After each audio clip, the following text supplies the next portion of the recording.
Hello, I'm English Bob. So good to be here once again in James's studio with this Americanism floating high and mighty. Yes, today James is performing with the Neumann TLM49 microphone. It's an astonishing piece of technology, and he had done an interview with the famous producer Stuart Epps. Stuart, hello Stuart. He's up in Upper England where I'm in Lower Ipswich, England. Stuart is famous for Elton John and Oasis and Jimmy Page and Bad Company and so many other people that James interviewed him on his podcast a few moons ago. So perhaps there'll be some content about that, but in the meantime, get ready to assess this marvel of technology with James the Neumann TLM49. Take it away, James!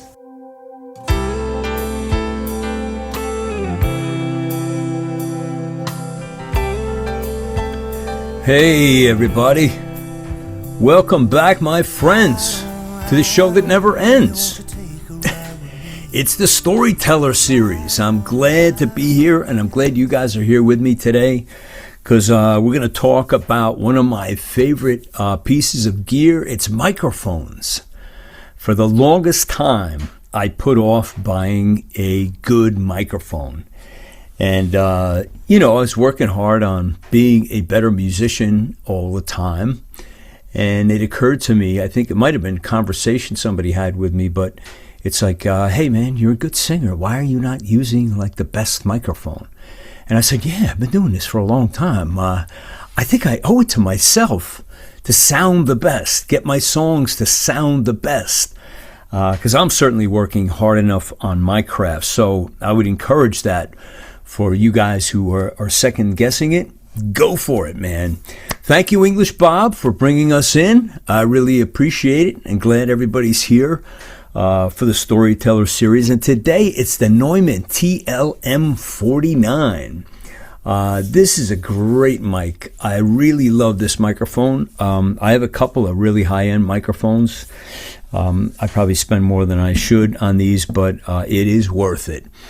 And I want to just do a little bit of a dive on this and explain to you guys the features and what's really good about it. So a while back, I had Stuart Epps on my podcast. Now, Stuart Epps is a famous British producer, music producer, and we had the best time. And just to give you some idea about who he is, he started out as an audio engineer. And actually before that, he was running coffee for a guy named Dick James, who was like the biggest guy in the music business in Great Britain at the time. So Stuart ended up at the early Elton John sessions when he first started his career. So he went on from there to be audio engineer, ended up producing. He worked with Elton, Led Zeppelin, Oasis, Twisted Sister, Nine Lives, Bill Wyman, Kiki D, George Harrison. And it just, like everybody who's anybody, Stuart has worked with them. So I had such a kick, like, interviewing him. And at the time, I had this microphone set up, like, right next to me. I wasn't using this one. It was just set up in my studio. And he just kept commenting on it, like in between the break. We were playing a song in between a break on the podcast. And he just said, well, come on, what kind of microphone is that, James? I think that's really like that microphone. So he started, this guy's like asking all about this microphone. And he shared some of his own microphone stories as two musicians who get together and talk about gear is always really, really fun. I wanted to play a little clip of that, but I realized that it got edited out because it wasn't part of the podcast. We were just like bantering back and forth. But anyway, back to this microphone. I started using this a while back, became one of my faves, especially for vocals. But my producer in Nashville had commented. She said, hey, what kind of microphone are you using? And I told her it was the Neumann, TLM 49, and I actually brought it with me to the next set of sessions, and we set it up in her studio. And I think she was thinking about, I don't know if she bought one or not, but she sure was leaning towards it. And I wanted to talk a little bit about my technique for recording, just to share about the microphone story in this story. And it's like when you go in to record, like for me, this particular set of records that I did, I think it was 3 full albums that I did with pretty much the same team. We had some extra people coming in and out, but basically it was the same team, same producer, same engineer, most of the same players. And the method I chose at the outset was to not offer any kind of arrangements. And I like doing arrangements for other instruments. However, I made these songs so that they were just playable with an acoustic guitar. And I usually take my stuff out and get in front of open mics or any kind of gigging I can do ahead of time and road test the material. Make sure it's really as good as I think it is, or hope it is. And you put it through the test. You make sure it's the best of the best. So all I provided was click track, a voice, and a guitar, because I wanted the musicians to come and interpret what they felt the songs were all about. And therefore, you can get, I think, better music that way. Let's hear what everybody else has to say before I start calling, saying, no, I want to change this and change that. I pretty much keep my mouth shut unless there's something that I don't like. So what we would do is, after their sessions, the engineer would immediately email me back all the stems. I would open up all the tracks on my Logic, my studio, and then I would go to work on this baby. In most cases, I use this microphone. Not for every single song, but a lot of the songs, you have to understand, if you're coming in there with this preconceived idea of what the song is, and you're kind of handcuffed to an acoustic guitar, well, it's only going to go one way. This is the way you hear it. This is the way you sing it. However, now the whole band is in. Things change. I find another gear in my vocals. Maybe I'm singing this real gruff and got a gravel and, using distortion in my voice. Or maybe I have different ideas. For instance, a lot of times, if there's something really cool going on in the rhythm section, I tend to either lead or lag the vocal just a hair to give it something special.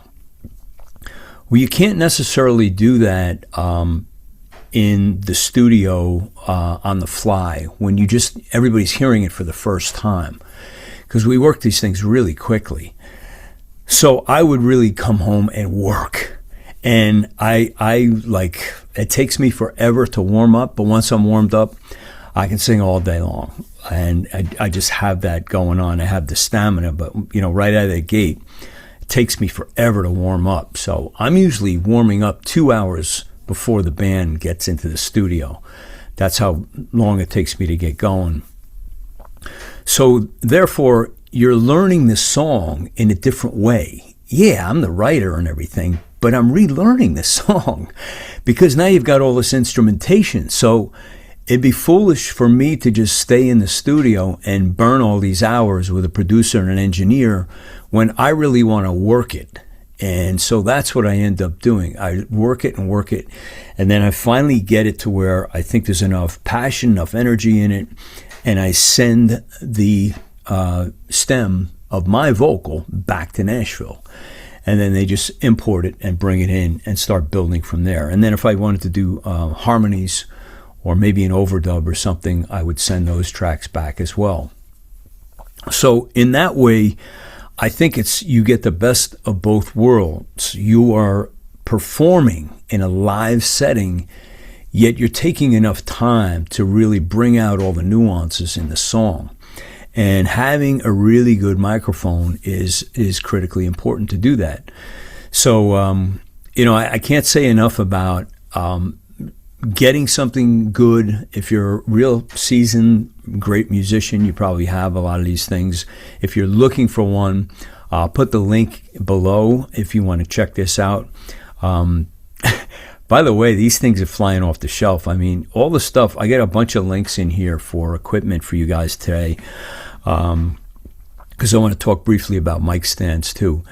But there was only 3 of these left when I checked it today. I was shocked. I said, wow. And then, of course, the Atlas microphones as well. Do not get one of these special microphones without the shock mount. It's the only way you can really mount it. So let me demonstrate that in here for you so you can see what that's all about. But you have to have that, of course, to support the mic. And the other thing you really need is a great mic stand. So I have the Atlas Sound MS-25, the Chrome. I actually have 2 of them. I keep one in Nashville on my storage space, and I have one here in my studio in New Jersey right now. And these things are the best. They are heavy. I mean, the thing's like 35 pounds. But your microphone is not going to teeter over and get knocked over. And a lot of people go and they buy these and they put the shock mount on the standard, 3-legged Chrome Atlas stand, which we all use for live performances. Like, you put your SM58 Shure microphone on that and it's fine, but not for a studio mic. And so make sure you're taking care of your equipment by having the right mic stand, the shock mount. And I use the Atlas boom attachment, which has a counterweight on the back of the boom. So you get really, really good support on that. Especially you drummers, you might want to, set it up so that the microphone head is going towards one of the points on the triangle base. And that gives you even more support. That thing is never going to fall over or even get knocked over. It's just too heavy. So really, really important to make sure you have all of these things hooked up for yourself. So, I want to play just a little bit of what this sounds like. So I'm just going to play a little bit of a song called Ride On. This was from the Geography of the Soul album that I did on Music Row. And it's got kind of a sort of a light-hearted touch. It makes the vocals stand out because the music's kind of mellow. So I'm just going to play a little bit of this. Ride on, baby, won't you take a ride with me? Ride on, we can untangle all the mystery. If wishes were windows, I'd open one and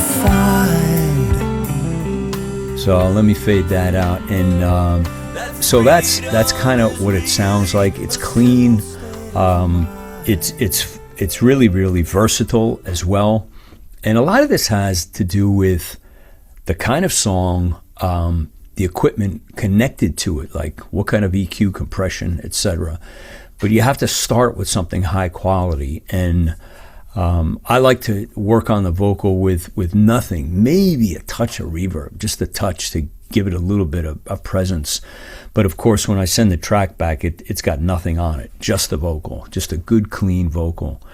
So it is good to compare techniques with other creators. So I hope this is valuable to you, that you can listen to this and say, yeah, it's a good idea to do something like this.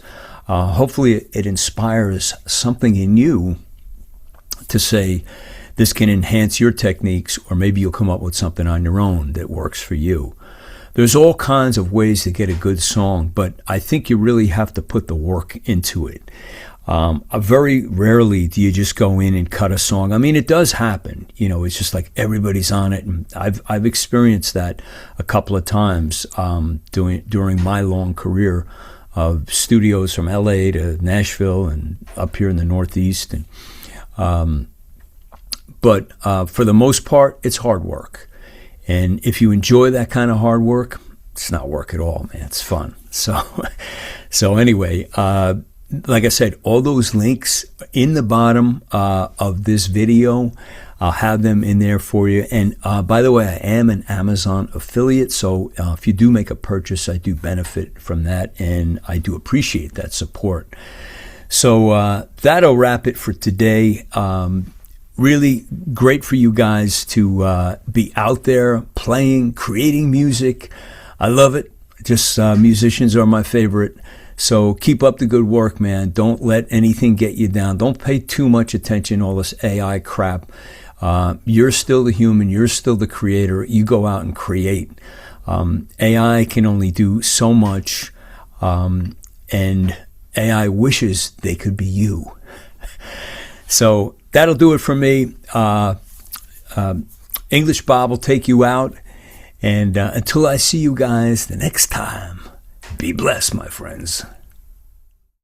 James, that was a marmalading bow breaker of entertainment and technology all rolled into one. Again, kudos and cup muffins for you. If you enjoyed this with the Neumann TLM49, I'm so glad you did. And it was so good to see Stuart, to hear about Stuart Epps, an long-lost friend of mine in Upper England, but I'm in Lower Ipswich.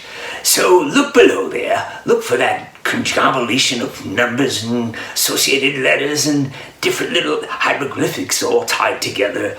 Push your mousey across it and give it a click, and your product will arrive in no time, before your tea is done at noon. And also, if you love this channel, and you love the Storyteller series, prescribe to this channel. James is way too shy to house his own wares. He's not a marketing genius, so that's why English Bob is here. So until the next time, great to see you. I'm English Bob.